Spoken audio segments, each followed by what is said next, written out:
l'esercito italiano fu impiegato per dare a caccia a Turi Giuliano e quasi tutti i giorni era impegnato per rassellare rimonta a tutto spiano. Da notte dove scende in te paesi mentendo di caserme a ferro e fuoco, sto gioco soi durao per tanti mesi, faceva come iatta con il topo.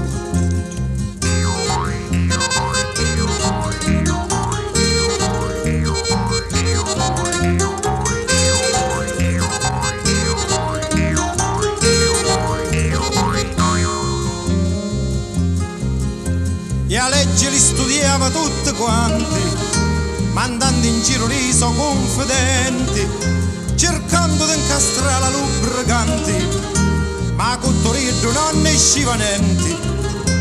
E il giustiziava sulle stanti, acqua faceva spia ai fedenti, senza pietà e non c'erano santi, acqua iva lingua dei serpenti.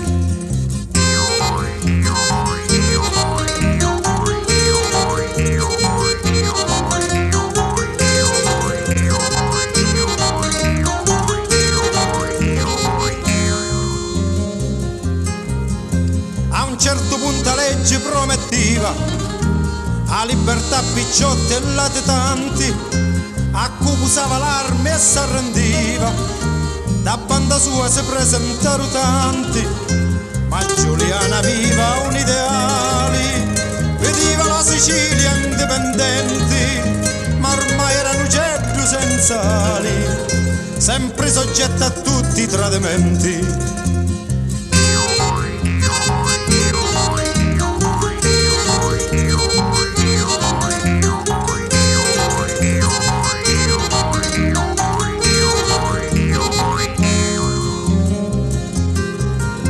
Torino s'affidava a suo cugino, che più in frati era ritenuto, non lo sapeva che era un manichino e che la legge ormai s'era venduto.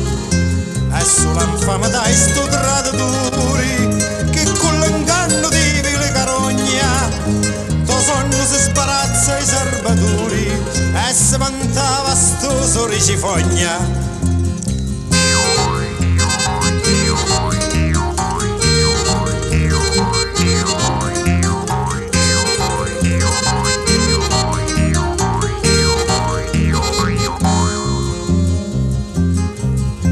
Ma la giustizia e l'uomini d'onori fino un tacella lui a pescare e prima in un caffè a sto signori uno voleno e finito di campare.